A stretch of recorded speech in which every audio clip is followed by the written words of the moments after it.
Good morning, good afternoon, good evening to all of you, and welcome to our fourth webinar of the WNT. This webinar, it's part one that we are addressing today about reproducibility issues from a technical perspective in toxicological studies, mostly in vitro, but not only, as you will see, and how they affect the emergence of new approach methods. Just briefly to provide a little recap of the series of webinars and what we had so far. We had the first webinar at the end of June about validation. And here in this little pop-up window, you can see the keywords that were coming in several of the presentations: relevance, reliability, building trust and confidence, reproducibility, transferability, detailed SOPs, good reporting, gaining efficiency in processes, having clear scope, limitations, the fit for purpose of methods. These were the keywords that came in the presentations from the speakers. Then we had the second webinar early July, where again it was on ecotoxicology and new approaches there. The speakers talked about cross-species extrapolation, AOPs, AOP networks, taxonomic domain of applicability, bioinformatics, accessible to all. Then our third webinar was about scientific and test method readiness of emerging technologies. And the words that came back in the presentations were readiness before validation, identifying promising assays, collect of information, standardized SOPs, again, criteria, framework for the readiness evaluation, availability of material and components of the assays. Today, our fourth webinar is part one on the reproducibility issues, as I said. In that landscape today, we will have three speakers. First one is Katie Paul-Friedman from the US EPA Office of Research and Development. Katie works with predictive assay and system biology models to prioritize chemicals and mixtures for further evaluation, with particular expertise in developmental and endocrine toxicity. And Katie is going to talk today about mostly variability in vivo methods and how it can affect the emergence of new approach methods. Then we will have Agnes Karmaus, who is principal toxicologist at Inotiv, previously ILS company, located at Research Triangle Park in North Carolina. And Agnes has experience with both analysis of high throughput data and data integration and modeling. And she'll be talking to us today about reproducibility issues in vitro methods. And then our third speaker, Sofia Batista-Leite, is a scientific project officer at EUREL-EGVAM, the JRC. Sofia did research on 3D cell cultures using complex bioreactors and organ-on-chip technologies. She's committed to advancing complex in vitro methods of human relevance into toxicology and biomedical and regulatory applications. So the webinar is recorded, as you know, and it will be available later on the WNT community site.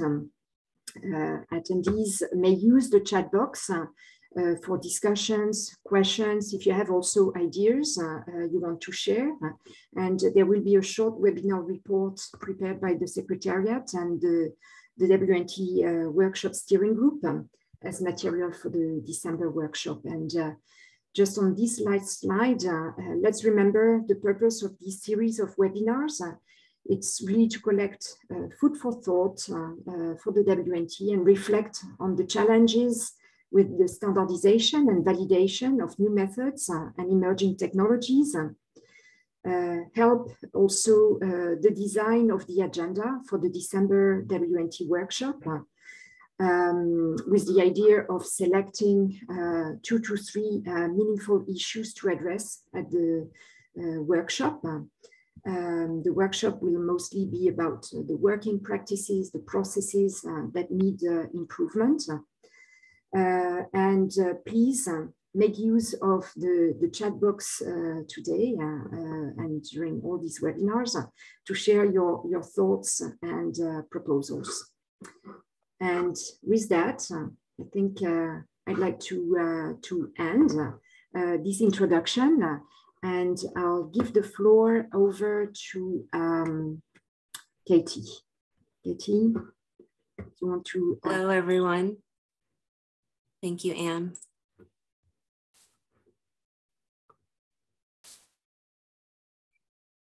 All right, I will launch in. Thank you for the introduction, Anne. I'm speaking today about performance expectations for new approach methods in predicting effects from repeat dose animal studies. And you might ask yourself, why is this important to consider traditional animal data and the variability in those studies when we're really discussing NAM acceptance? So I'll give a little background on that. Mostly it's because of our regulatory frameworks driving us to compare to animal methods to show that we can be equivalent or better than animal methods in terms of performance. And I'll highlight some of our previously published as well as ongoing research that we hope to publish soon in variability in traditional animal repeat dose toxicity data, starting with a paper we published in 2020 on benchmarks for quantitative reproducibility of systemic findings in repeat dose animal studies, moving briefly into a paper where we developed a quantitative structure activity relationship or QSAR model to predict repeat dose point of departure estimates based on the variability we had observed in animal studies. And then part 3, I'll discuss a little bit of our ongoing work on the reproducibility of organ level findings in repeat dose animal studies.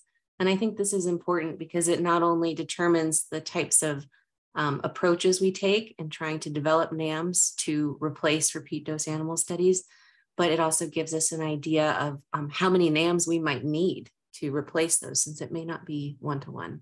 And then I have just some brief conclusions.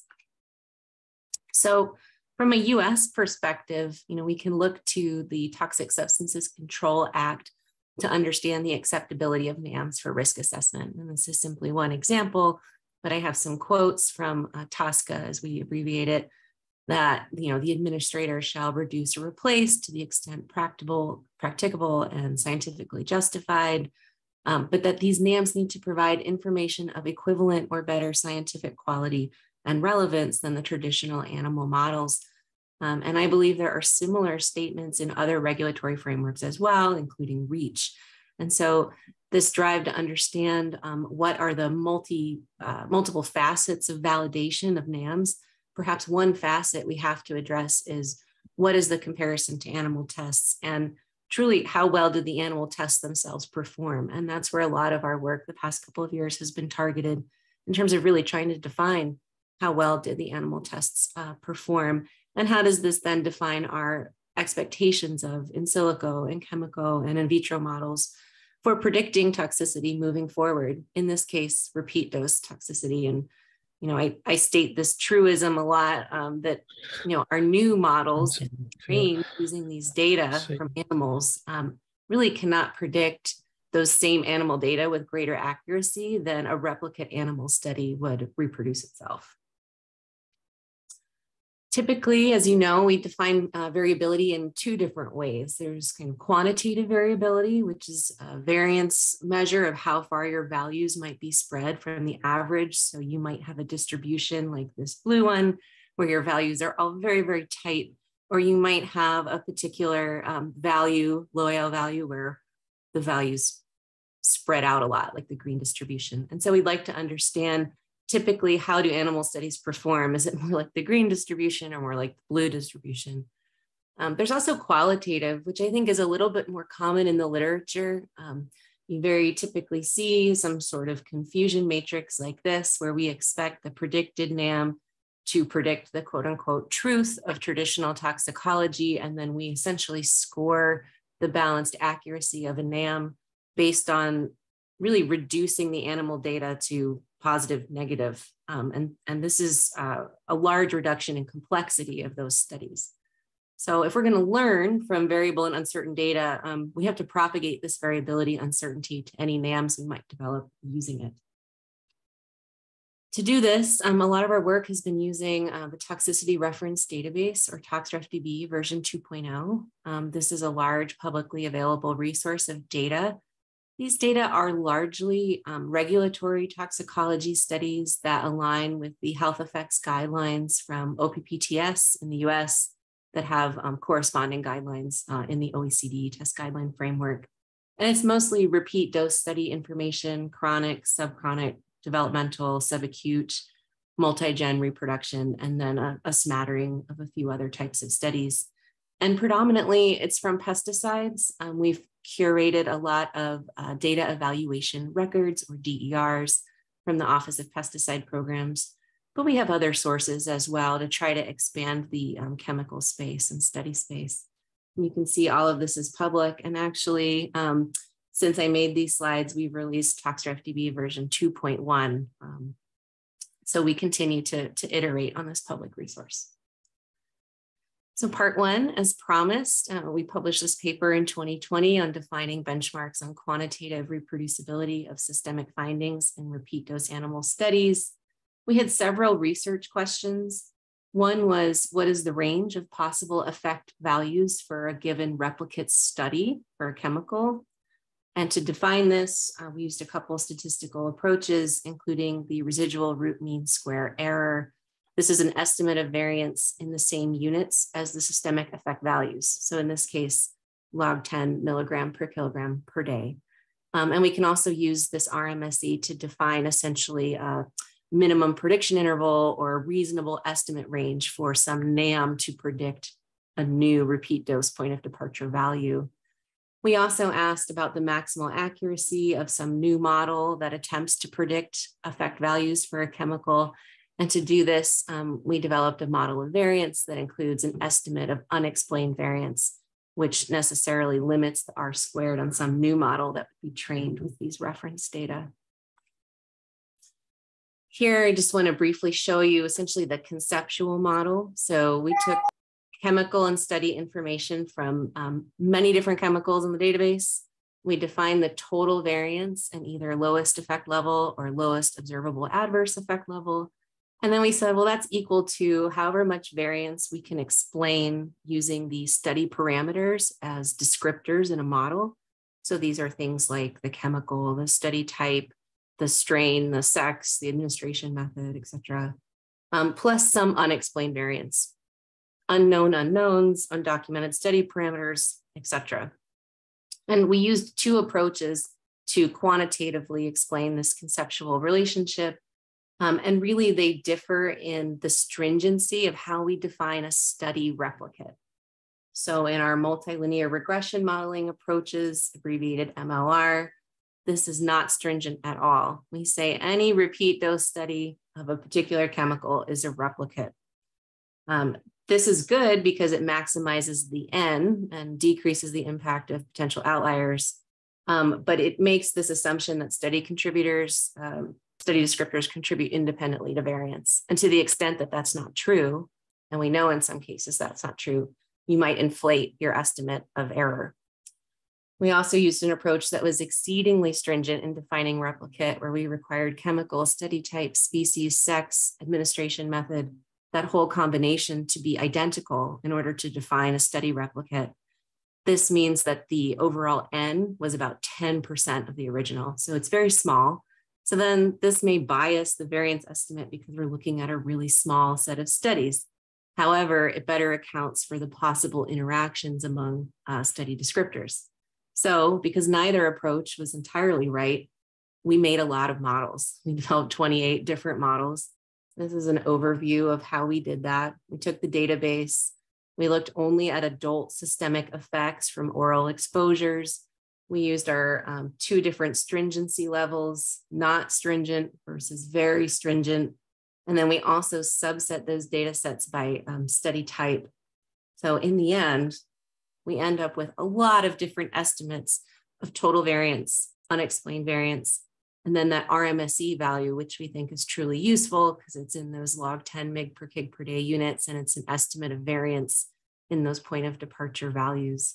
And so here I'm giving an overview across these 2 graphs of all 28 models that we built.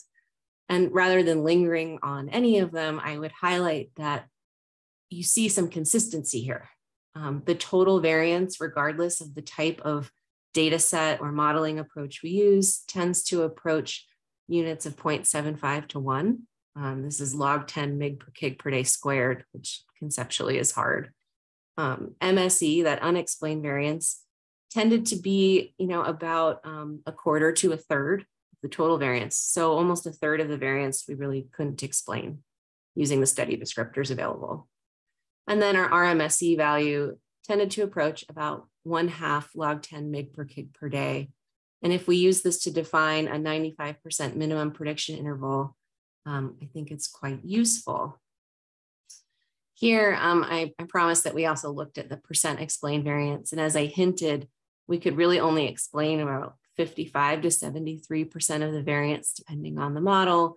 That means that the R squared on some new predictive model, if it approached 0.55 to 0.73, that would actually be a really good model in terms of model accuracy.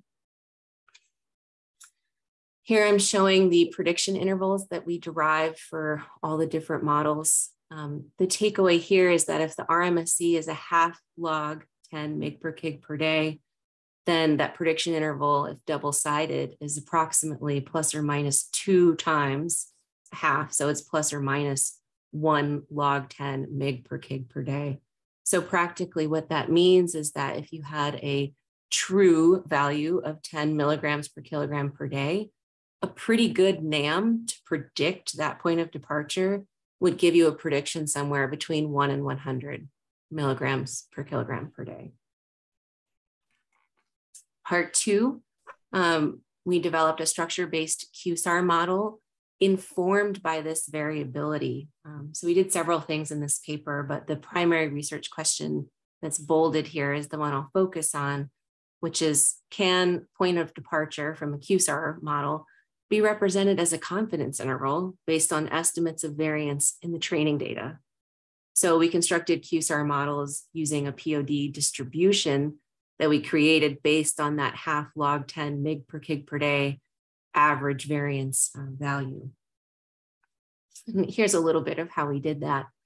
So a model, a QSAR, gives you a result, a point of departure, but it's an estimate of the true point of departure. And conceptually speaking, the true point of departure is unknown. So the variability and uncertainty in the reference or training data will lead to variability and uncertainty in the model, and then our estimate of its quality. If we use that same data to then benchmark how well it predicted those original animal data. So what we did was construct a point of departure distribution for each chemical, where the mean was equal to the median of the experimental point of departure value from all the studies we had for a given chemical. And the variance was set to 0.5 log 10 mg per kg per day based on our previous paper. We then performed 100 bootstrap resamples to build a POD distribution of where the point of departure could potentially lie on that x-axis. And then finally, we end up with a predicted point of departure from this QSAR, which is the mean of the 100 bootstrap resample predictions, and then a confidence interval that's equal to plus or minus 2 standard deviations of those 100 resampled predictions. And so now we end up with, I think, is something that's a more practical view of what we can expect from a point of departure QSAR model. We have error bars on both the training data and the prediction. So on the left, we have the training set performance versus on the right, the test set performance. And you can see the red bars are the predicted error versus the observed error in the original animal studies. And so now these crosshairs can better explain, how well is our in silico NAM really doing? And as you see, our RMSE actually approaches 0.7 log 10 mg per kg per day, which is maybe not that much greater than the in vivo data might be expected to have in its own data set. And the R squared is about 0.53. So this is really reaching the upper limits of the expectations we had set in our previous paper. And we did some evaluation of how well this ranked chemicals in terms of potency of their point of departure. And we found that this performed really well. We were really able to separate the most potent chemicals from those that were least potent. Jumping to part 3 in the sake of time, a few more slides. So now we're working on a little bit more of the reproducibility of phenotype. So looking at the reproducibility of organ level findings among multiple repeat dose study observations. And to do this, I calculate something called concordance. So this is the percent agreement essentially across all study replicates for a given chemical for a particular organ. So it could be all negative and that would be 100% concordant, or it could be all positive and that would be 100% concordant. But typically you have a mix at each organ across the studies. So here you can see percent concordance on the y-axis versus organ. And then we have different subsets of the data. We have all of the data. We have only chronic data, only subchronic data, dog data, mouse data, rat data. And the sample size is indicated by color. And there's a few learnings here. One is that depending on how you group the data, the concordance varies widely, 33 to 88%, depending on how you group the data. So it's really important how you group the data. The bigger the sample size, the less concordance. I think that's because we see greater concordance when we look within a single species. So if you look at the purple triangles at the top, those are the smallest N, it's our dog data. So if you do replicate studies in a dog, you tend to get a little bit more concordant answer than if you compare the dog to the rat. And this makes sense to us based on what we've seen reported in the literature before. And same, for rat and mouse, they're not necessarily predictive of each other. Next, another question within this paper that we've asked is essentially, can we use a subchronic study instead of a chronic study? Because you might be sitting back thinking, well, do I need a NAM for replacing a 90-day study? And I need another NAM for replacing a chronic study. And then how do I benchmark it? Can I put all the subchronic and chronic data together? Or do I have to separate it? And so we've started to ask questions like, how often would you miss an organ level finding if all you had was the subchronic data instead of the chronic data?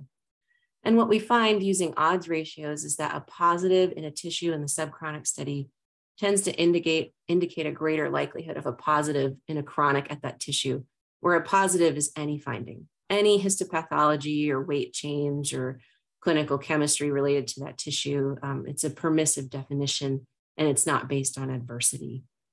And we find that the odds ratio for a chronic positive given a subchronic negative, so if you had a clean subchronic for the tissue, would you have missed the chronic positive? And the answer is it's very unlikely. All of these odds ratios are less than 1, which means that the subchronic in general is protective for a tissue finding. And the possible indication for us is that a repeat dose point of departure for a target organ at 90 days, particularly where we have a lot of data in the liver and kidney to really evaluate this, it's likely protective for any chronic finding. So finally, how does this compare to previous work in this area? There are very few examples of quantitative and qualitative variability in repeat dose point of departures. However, we have published this table of previous reports from these types of data. And as you can see, RMSE tends to be around 0.4 to 1 log 10 mg per kg per day. So we think the RMSE that we're finding in subchronic and chronic animal studies is probably on the mark. There's something inherent about running these kinds of studies. The primary takeaways from our work are really that an understanding that a prediction of an animal systemic effect within about plus or minus 1 log 10 mg per kg per day fold might demonstrate a very good NAM. And this is important for understanding the acceptance of NAMs for chemical safety assessment. In part 2, I showed you a QSAR that we've developed for predicting point of departure, and we used variability in vivo training set data to better guide how well that model performs and its estimates of uncertainty. And then in part 3, I showed you just a little bit of the work that we're doing now on qualitative reproducibility and organ level findings. And I think I showed you that how you group the data really matters. Within species concordance is highest. So what does that say about human prediction? And then subchronic and chronic in vivo observations can likely be combined to increase our N for modeling. And it's unlikely we would miss a tissue that was a target tissue if we had a subchronic prediction or a subchronic study. And finally, I think what this shows is a pathway for NAM-based effect level estimates that might offer an equivalent level of public health protection as the effect levels produced by methods using animals. So you start to see this bridge to in silico and potentially in vitro NAMs that we could potentially reduce the use of animals in those cases. So with that, I will stop and say thank you for listening, and thank all of my co-authors on this work, Richard Judson, Woody Setzer, previous postdocs, Lili Pham and Prachi Pradeep, MJ Foster, Sean Watford, and Rusty Thomas. Thank you very much, Katie, for this first presentation in this webinar today. So you came first because your presentation was very much to do with how variability in animal studies can affect the emergence of NAM and what are the learnings from that. So our next speaker now is Agnes Karmaus from Inotiv. So I understand she will also talk a little bit about animal studies, but also in vitro studies and how variability there, reproducibility issues can affect the emergence and the acceptance of new approach methods. So please, Agnes, go ahead. Thank you very much. Thank you for the opportunity to present. I'm excited to share some of our work with everybody here.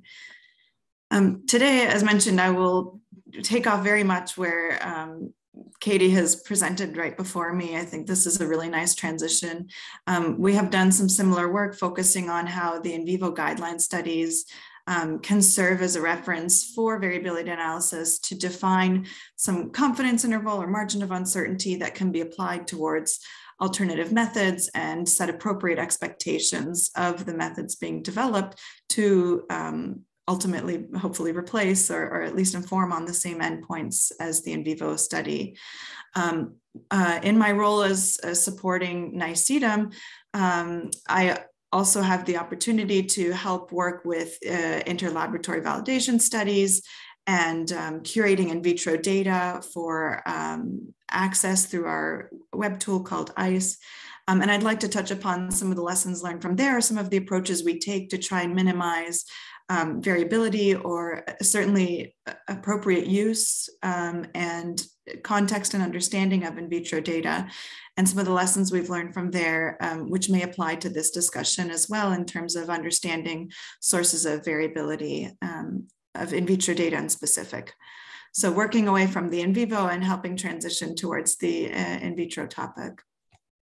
So the example I chose today to share with you with regards to variability of the in vivo data that we have done, since we've done a lot very similar to the EPA and what was presented prior to me, is to focus on categorical endpoints. We have several guideline studies in which the outcome is a category, and sometimes these categories aren't even derived from a quantitative endpoint, like LD50 can be used, a range of LD50s for category. But in some studies, it's based on observation that a category is derived and not a quantitative value.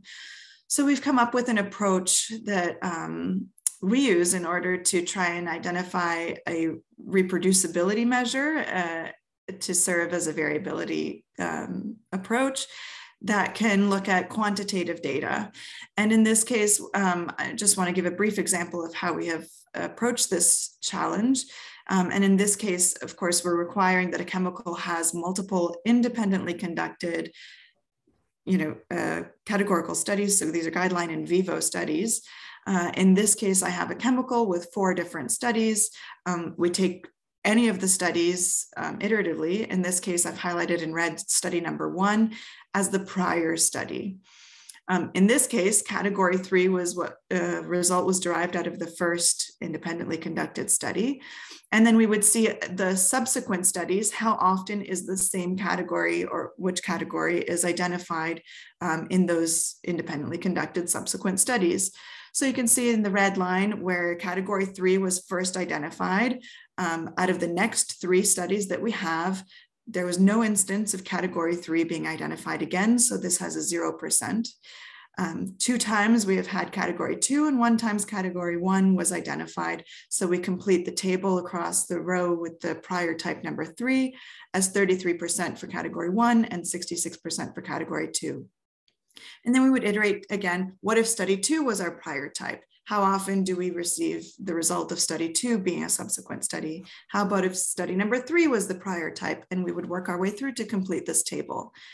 And so what we've done is for multiple guideline studies, we have taken this approach across hundreds of chemicals with 2 or 10 or as many studies as we have, in hopes of populating this table to better understand reproducibility of categorical endpoint determination.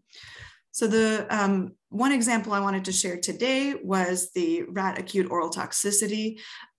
In this case, it's based on an LD50 range. Studies we have done this where it's not based on a range are the Drey's study. We have done the Drey's skin sensitization and the Drey's eye test. And it comes with very similar results. So instead of showing many, many tables, I've chosen to present the GHS categories from the acute oral LD50 based categories. So in this case, we have the GHS categorization schema as shown on the left. And what you can see is that for some of these categories across, in this case, we have nearly 2,000 chemicals in this data set, we almost have a 50% reproducibility range for identifying certain categories multiple times. The most robust, of course, is the not categorized, anything greater than 2,000. A lot of regulatory tests are done with limit test ranges, and we have a lot of data that suggests greater than 2,000. But this brings to light, how can we translate this into a margin of uncertainty or helping define a confidence interval upon alternative data, knowing that even the guideline data can be variable. And, not to replicate what Katie has presented prior to me, but we have many of the same conclusions in terms of the study type being generally the origin of the variability. We did not identify a certain chemical type. The number of replicate studies does not contribute to more variability. So knowing this data and starting to get a better understanding that in vivo data genuinely are more variable than we originally thought, how can this inform on our expectations towards alternatives? So the nice thing about the rat acute oral toxicity is that we do have LD50, an actual quantitated point estimate for a lot of studies. And we have this also in replicate. So another approach that we took was taking just the point estimates, not a limit test, not a range, not a category. And anywhere where we do have an exact LD50, try to compute a standard deviation per chemical across multiple LD50 point estimates.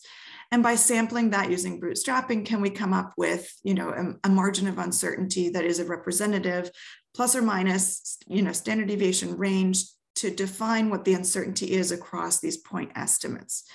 And in our case with this study type, we came up with, again, in the log 10 space, 0.24 log 10 milligram per kilogram. And so what I've plotted here is some of our chemicals with the most replicate LD50s. Each box plot on the vertical is a different chemical with replicate LD50 oral acute LD50 studies.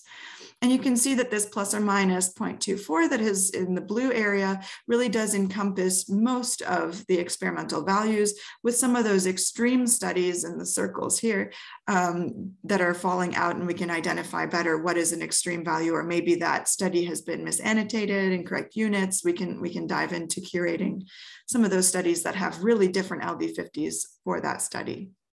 But what's nice about this 0.24 is we can also apply it to alternative models. And I'd like to show you an example of where we've done that with an in silico approach. And this comes to our CATMOS project. The CATMOS was the Collaborative Acute Oral Toxicity Modeling Suite. We've reached out to international partners to develop lots of different models. And in this case, we actually gave modelers the chance to try and predict multiple different endpoints based on the same data. So the very top row here is the very toxic category, where we asked modelers to try and predict, is the chemical very toxic? Meaning, is the LD50 less than 50 milligrams per kilogram, or is it more than 50, in which case it is not very toxic? Similarly, the second row is the non-toxic category. Is the LD50 greater than 2000, or is it less? And by giving us a prediction on what EPA hazard category, GHS hazard category, where now there's 4 or even 5, categories to predict, and then the LD50, where it's a point estimate, predict the exact value. And what has been done by a colleague, Kamal Mansouri, and is published in the citation below, is to take all of those models with each of the different type of predictions and build it into a weight of evidence. So in this case, the very toxic endpoint on the top row, it was not determined very toxic, meaning no, the LD50 is not less than 50. So it must be greater, which means it could be any of the category in any of the ranges of LD50 across the top. And so we've put a 1, 1, 1, 1. It might be any of these. And for the non-toxic, it was no, it's not non-toxic. It's not greater than 2000. So we say it can be anything less than 2000, and we give it a 1, 1, 1. It's possible in any of these LD50 ranges shown. For the EPA hazard category, it got a category 2, which is anywhere from 50 to 500. For the GHS categories, it was predicted to be a category 3, which is between 50 and 300. And then for the LD50 prediction, the models came up with an average prediction of 316 milligrams per kilogram. Onto this, we apply that 0.24, 0.3 margin of uncertainty that was defined based on the variability study from our in vivo data. And with that, we're able to give it, again, just like Katie has shown, kind of an error bars, give it a range so that we can better define what might be feasible. And in this way, it gets actually the possibility of the LD50 lying anywhere within these 3 ranges. You can see 3 times we've got the highlight in the red or orange color. So this is how we've taken that in vivo based data, applied it onto an in silico prediction, which is predicting the in vivo data. And this works really well where the prediction or the model and the alternative method is intended to predict the in vivo endpoint, or in this case, the rat study.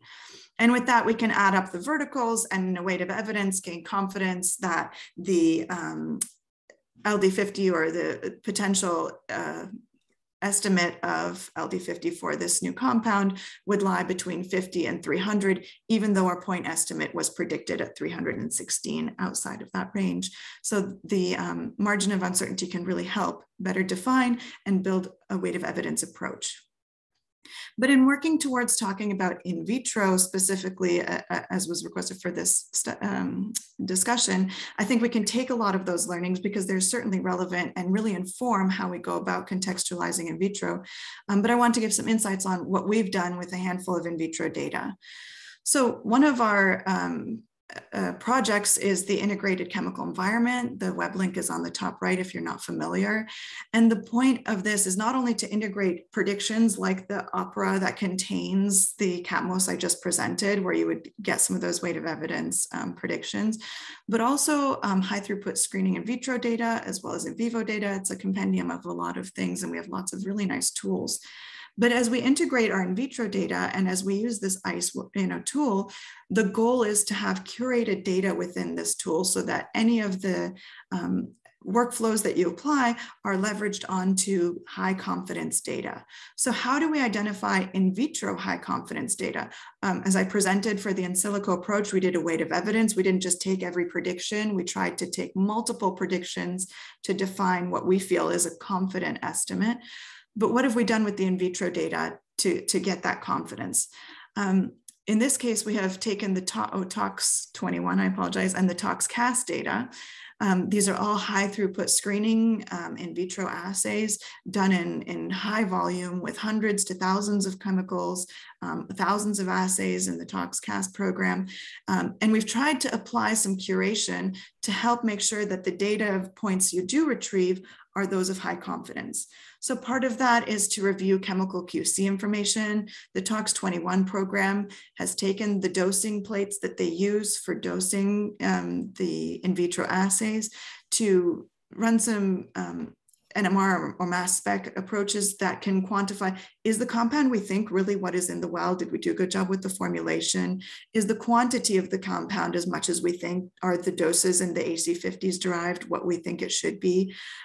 Is the identity, quality, purity, all of that is assessed. And if it's within a certain range that we find acceptable, we report it. And if it's not, we flag the data as, QC omit. You should omit these data. It did run, the data does exist, but we are returning it as a QC omit because we feel that this should be cautioned.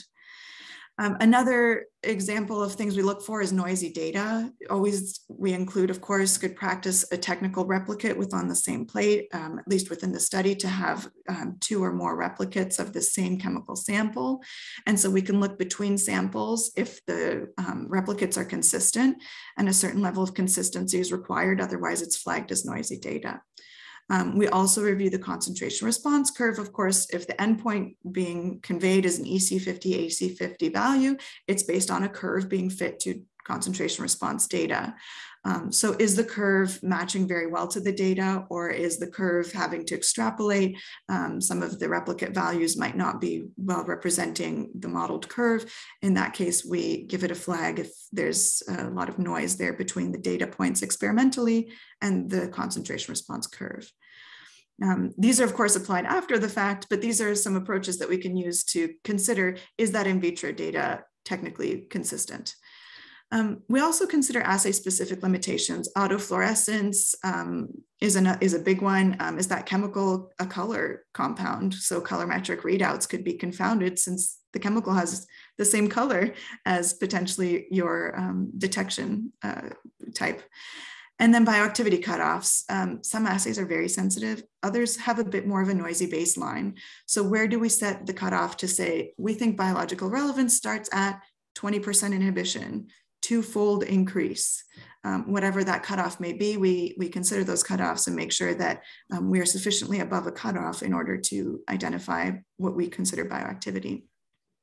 And finally, this one's a bit more abstract, but developing standardized annotations also feeds into not necessarily how data are generated and analyzed, but how people can take those data and use them appropriately to minimize inconsistent use, different interpretation of what that data means, and the ability to create interoperable data so that they can be leveraged together, so that models can be made like a weight of evidence that bring together data that makes sense to be integrated together.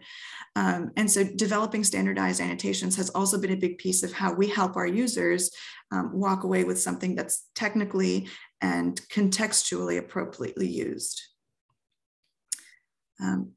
My last slide today is about factors that we address in interlaboratory validation studies. In my role supporting NICEDM, we are also helping to coordinate some of these interlaboratory validation studies for new in vitro methods. And we have some lessons learned there as well, because of course the goal is transferability and reproducibility, which I see was the topic of another webinar. But nonetheless, I think it feeds into the discussion about how technical reproducibility of in vitro assays should be considered and what factors there may be. Of course, I don't have data and numbers to show, but I can certainly attest to the fact that as we develop protocols for our VMT expert panel to review, we're always considering certain factors that we know are sources of variability and can lend to reduced reproducibility or even challenges with achieving appropriate transferability of a method. Some of these key points include the cell type and origin. If we're using primary cells, donor variability certainly comes into it. Some assays, as you very well know, OECD guidelines have limiting passage numbers in order to maintain a certain level of reproducibility. Complexity of the method certainly weighs into it with regards to what reagents are used, are commercial kits used, how easily is that method replicated or having to be devised in-house. Specialized equipment is kind of on the same line. What detection technology and what kind of plate readers or detection types are used. Each detection type obviously will have a different baseline noise that it might pick up. Of course, fluorescence versus mass spectrometry can be very different in terms of your accuracy. The study design in general with regards to making sure that we have the appropriate biological replicates, technical replicates with on a plate, excluding certain wells on the borders of the plate. The study design with regards to how you're generating that data can obviously lend to variability. We generally tend to avoid perimeter wells on a plate because we know that external wells are prone to a little more noise than the wells in the center of a plate. So basic things like that can also really help and can impact what variability you might quantify if you are using those wells or if you are omitting replicates within a plate and only doing it across different plates for biological replicate. And finally, the detailed protocols. So I think we can minimize variability quite easily by simply having a very detailed protocol addressing considerations for procurement of reagents, for how we conduct the assay, and also weighing in on how to conduct the data analysis. Something that just says appropriate, statistical approach might not be detailed enough because different people applying different approaches can end up with different margins of uncertainty and different reproducibility metrics. So hopefully that helps open the conversation a little bit going forward. Just to summarize that we did talk about the in vivo studies really informing and helping understand reproducibility of our legacy data and how we set expectations for our studies going forward, and then how we can leverage that to not only inform and apply to in silico models, but how in vitro systems themselves can also be used to generate variability and reproducibility metrics and the considerations therein. And with that, I'd like to thank our NICEDM partners, my colleagues at Inotiv who support NICEDM, and of course, all of our resources in our ICE website tool are great resources for these data. Thank you for your attention and the opportunity to present. Thank you very much, Agnes, for your presentation today. And I also put a message in the chat box that everyone can share their reflections or questions with everyone. So it's not just the host. This setting has been just updated, so don't be shy. We'll move to our next speaker now. And last for today, Sofia Batista-Leite. Sofia? Yes, thank you so much, Anne, and thank you so much for the opportunity to be here and to share a bit my work, what I've been done regarding non-animal methods. So today I will talk you about a workshop we organized recently here at the JRC on scientific methods and protocols in peer-reviewed publications. So this was focused mainly on life science publications, so it's quite broad. But of course, our input there and our main driver there as IRL ECVAM, it's the promotion of non-animal methods. So as you probably know, we work a lot with methods, non-animal methods, both for regulatory implementation and research. We work along with the researchers, validation, dissemination, and promotion. And although validation is one of our big pillars in terms of non-animal methods, we also know that it's a bit of a bottleneck because of the time that it takes, and probably we don't manage to put out there as many methods as we would like towards the replacement of animals. So we also want to increase trust in non-animal methods and on the best use of non-guideline methods, and to establish validity of NAMs and deploy methods so companies can use it to generate data for regulatory assessment. So in that side, we had a platform where we collect a lot of detailed methods, detailed non-animal methods. But then again, here it's a platform that it's difficult to maintain because it's labor intensive and it's quite expensive, and we cannot reach all the relevant methods that it's out there. So in parallel, we start investigate what could be other sources to take research methods. So methods developing research that could be of use in research and regulatory approaches. So we went for the peer review publication. As we all know, it's normally the main source of it, or the primary source of information for scientists.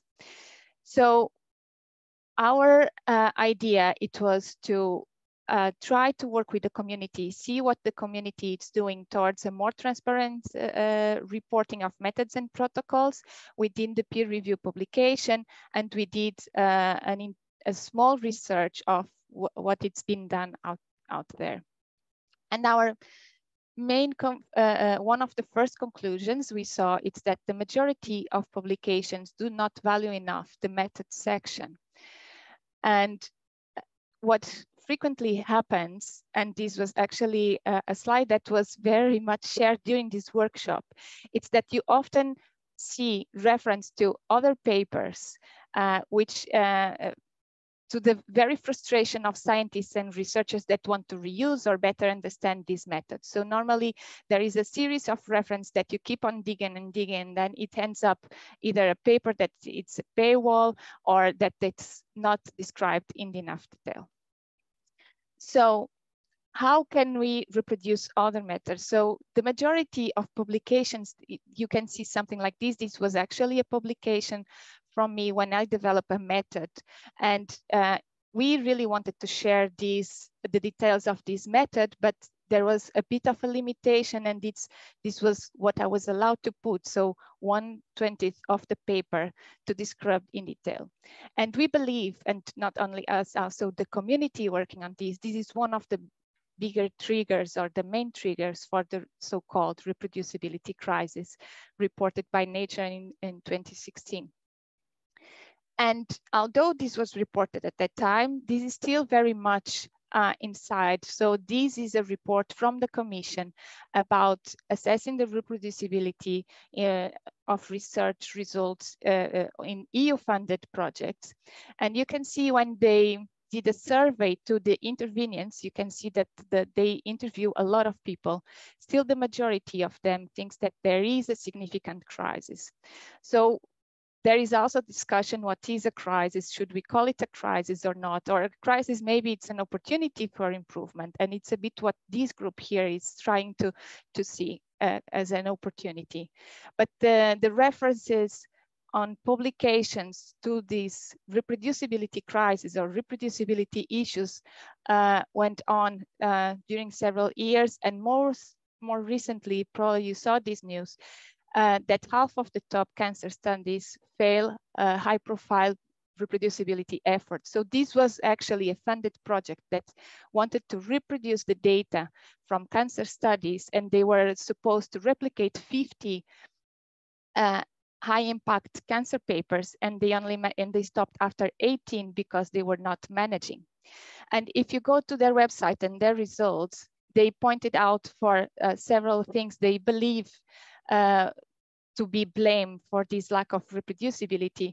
And one of them, there was 0% of protocols completely described.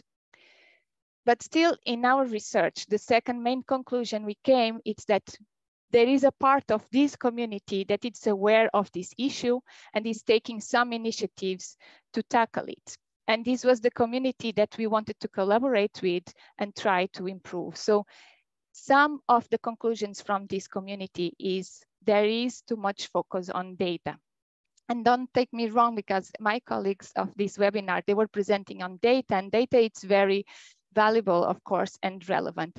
But if we don't have enough information on how such data was generated, there is no possibility to trust the data that is generated. I give one example, for instance, from Katie, that she said, depending how you group the data, the concordance will be different. So this is a type of detail that it's important to put in the methods. So open, it's not enough. Open access and open data does not guarantee reproducibility. So why is this worrying? Why the lack of reproducibility can be something that we worry about? Because there is a lack of transparency, of not having enough information about the methods, because it will not help the advance of science if the methods cannot be reproduced, cannot be understood, cannot be trusted by others. So there is an issue in terms of transferability of science, the impact on patients' treatments, and because reproducibility is core to science. And all in all, we think this affects the trust on data and the trust on methods, which is what we are trying to promote here.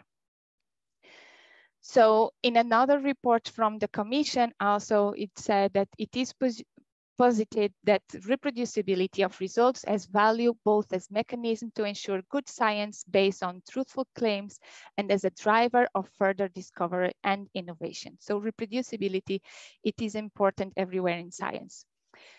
So we did contact these different people from this community that want to push further the description of methods and protocols in peer-reviewed publications, and to understand what can be done, to understand what would be the main drivers for people to report on it, and also what is the main impediments.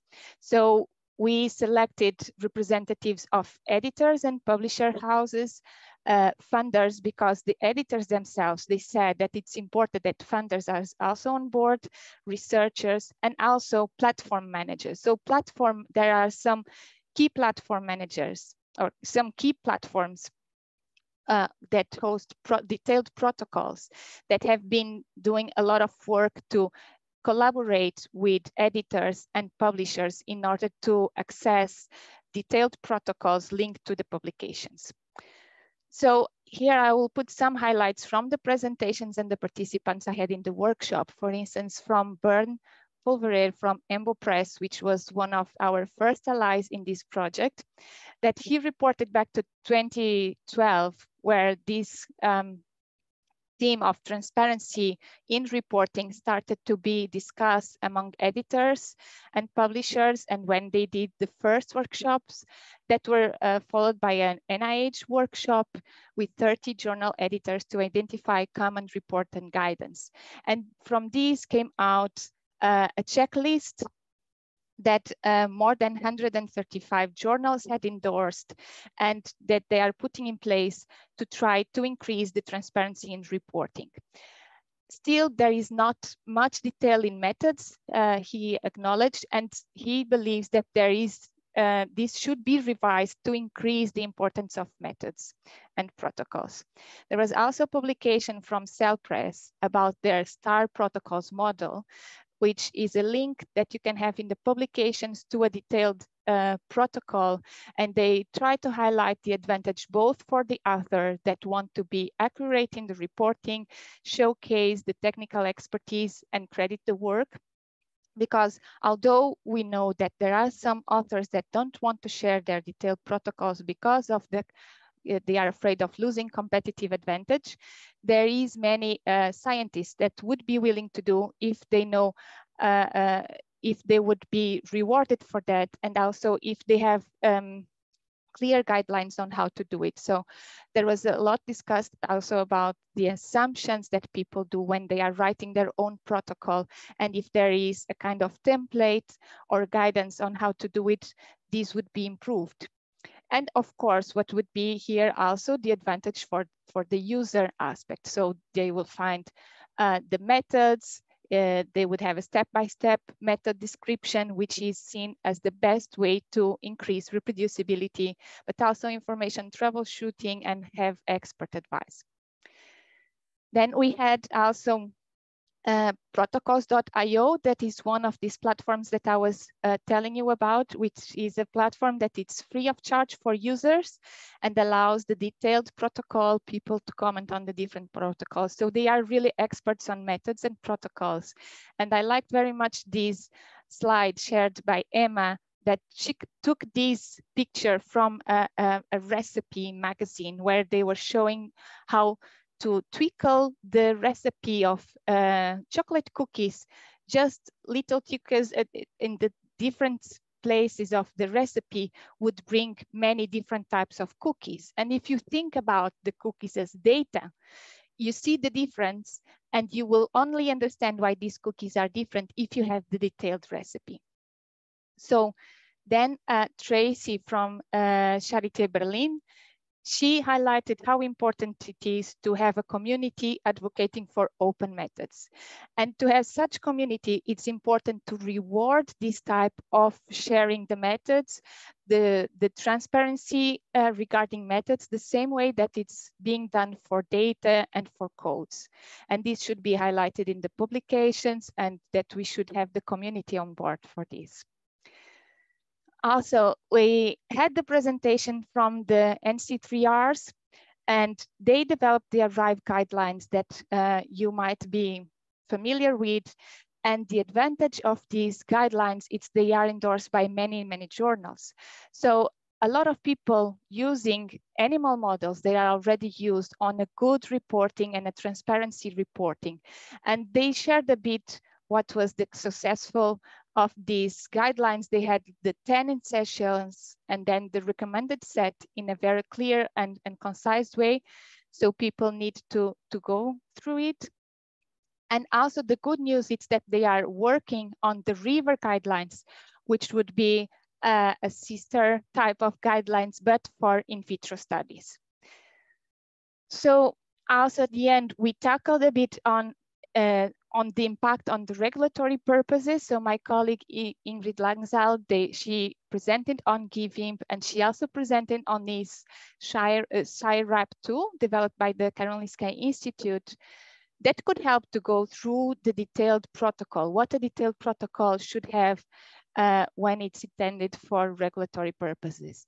And she also highlighted with these arrows the type of things that are normally not found in peer-reviewed publications. And she was very much involved on the validation method of the thyroid methods that came from publications, and how tricky it was to find this information and how these had delayed also the studies. So then in the workshop, we had to discuss how can we move up the importance of methods and protocols in peer-reviewed publications. So this is what we came up. It is important, and this is what the group has agreed, that the methods and protocols in peer-reviewed publications have this list of characteristics. So should be detailed, clear, complete, transferable, reusable, dynamic, transparent, reliable, reproducible, and open.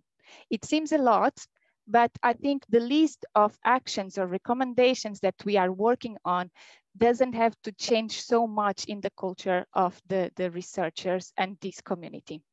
So, and again, to have in mind that the methods, it's what can support the data and to support the trust in data. So during the workshop, we identified these 3 groups of that would be the key groups of our recommendations. So the research institutions, the funding agencies, and the publishers. And we are now writing a list of recommendations, but also actions that this group wants to take in order to improve the clarity of methods and protocols. So for instance, for the institutions, it's very much to change the laboratory culture and to give a culture within their institutions on how methods and protocols are important, to give the proper time and the proper reward for people that put in place transparency in terms of description of protocols from the young early research careers. So also for the funding agencies, there was this recommendation to focus on early career researchers and to increase awareness about, among the funding agencies, to create pilot funding schemes to endorse and request really the publication of protocols, and to create prices. So to create also visibility on this type of activity. And finally, for editors and publishers, and I have to say this is the most active group, and we have several editors there that really want to move forward and change. And these are some of the actions they are willing to take, and they want to ask their colleagues to do the same. So that methods should be described with enough detail to reproduce an experiment, that word count and plagiarism check should be eliminated for methods, so people can use the same wording and they can have as many spaces they need to describe the methods, protocols and methods in detail. To promote responsible use of methodological shortcut citations, so people don't go to the other paper, and never find the detailed protocol. And something that I think it's also very relevant, it's to move the method section away from of the paywall. So even if you need to pay for the paper, that the same way that the abstract and the bibliography, it's accessible, that the methods should also be accessible. And other things, it's to link the methods to specific results and to have dynamic methods protocols in repositories that you can have always the latest version. And on the top of this, and this is cross-section, we are also trying to develop what needs to be there for the minimum reporting. So we are trying to compare the requisites of the different initiatives that are part of this project, what would be the ideal protocol, and to put also a list of resources. So this is where we are. We did the workshop. We have the community that is committed to move this forward. And we want to finalize a first version of the document and have an open consultation to have a final implementation of the document and to move on with actions. And so this seems very much focused on research, and it is towards research, but we still believe that this can have also an impact in the regulatory context. So why it is important? Because also in methods for the regulatory arena, there is also a lack of detailed protocols, and we have learned and we have heard from several regulators that sometimes when they go with papers, they struggle to have enough information. And here it's an example from a recent paper, and they say that published literature, it's mainly presenting toxicological properties of substances and rarely describes methods in an extensive or transparent way. Also, this is very much connected with a project that is led by Antonio, a colleague of mine, and is also an OECD project in the context of the Working Party for Hazard Assessment, the use of academic data for regulatory purposes. We know that there is a lack of that often registrants and authorities need to consider all available scientific sources to identify relevant and reliable data feeding into regulatory assessment. And academic data is often, or data that it's in peer review publications, it's often being important to take into consideration. And for that, and again, to trust these data, it's important that the methods that generate the data are described in enough detail, in enough, having a standard way to report the data, but also to report the methods it will be of high relevance. Another important aspect is that we have seen also in our mini research that there is a direct correlation between impact factor and the top factor. The top factor, it's a transparency and openness promotion factor that classifies the different journals on how much transparent and open they are. So we see that the ones that have a more high impact factor normally have a high top factor. You can see these ones have a lower impact factor, but they are normally from the same group as these. So these journals, they have more requisites for the submitters to be more transparent and to give more detail. And guess what are the type of journals and studies that normally sit in this type of journals? It's often toxicology and NAM studies. It's more difficult that they would reach high impact journals. This doesn't mean that the people publishing these studies don't want to be transparent, but means that the journals where they publish, often they don't require this completeness and transparency. So just to have as an example, as I also work with organ on a chip and microphysiological systems, I did a small trial. So we have these systematic reviews where we collect hundreds of non-animal models.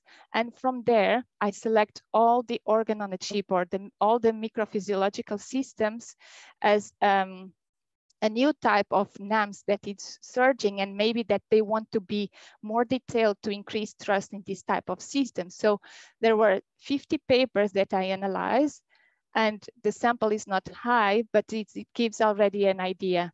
And then I scored them into minimum reporting and abuse of the shortcut citation, enough just to understand briefly what was it about, enough to reproduce, so a step-by-step protocol, or the method was not available. And as you see, only 6% had enough information to reproduce these methods. So we have also seen in this, when we were analyzing all the models from these systematic reviews, that there is a tendency for the non-animal methods being less reported in detail.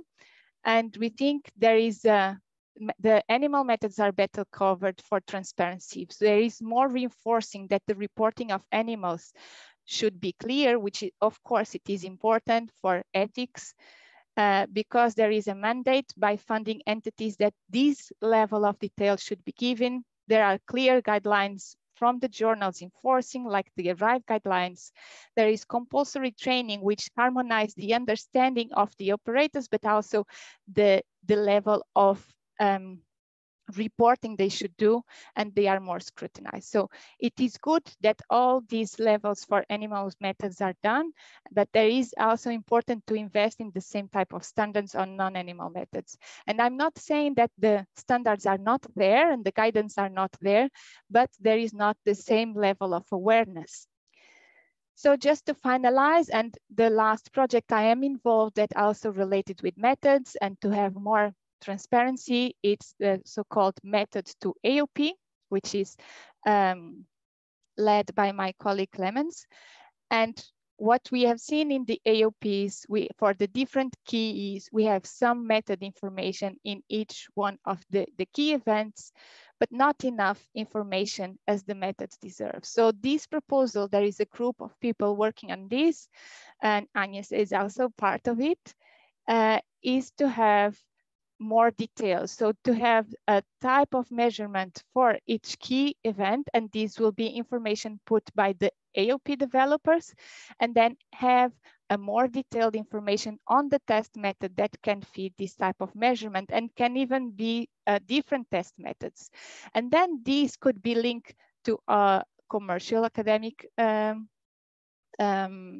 methods, but also to other platforms where the description of the protocol would be into more detail. And here I put some of the ones that have been collaborating with us. So what is the objectives of this project? A series of actionable test methods, related recommendations, a collection of implementable ICT requirements, a real-life paper implementation, a case study of the recommendations, and a peer-reviewed paper describing how the crowdsourcing approach of methods to AOP initiative led to the formulation of these recommendations. So to finalize, it is important to improve reporting of protocols and methods so we can increase transparency, increase reproducibility, trust in the methods and data, to advance in science and to increase acceptance of methods and data for regulatory purposes. I have just a final reflection to the people out here. If you think this would be a project relevant to the OECD, and if OECD could endorse a well-maintained, free of charge and open access private repositories such as protocols.io. So just so food to reflection. Thank you so much. I'll leave here my contact as well. Thank you for the opportunity again. Thank you so very much, Sofia, for your presentation today. I think with your three presentations, Katie, Agnes, and Sofia, you covered really what I call the landscape of issues associated with reproducibility in various studies, from animal studies to in vitro studies. And I really hope that those in attendance really enjoyed as much your presentations today.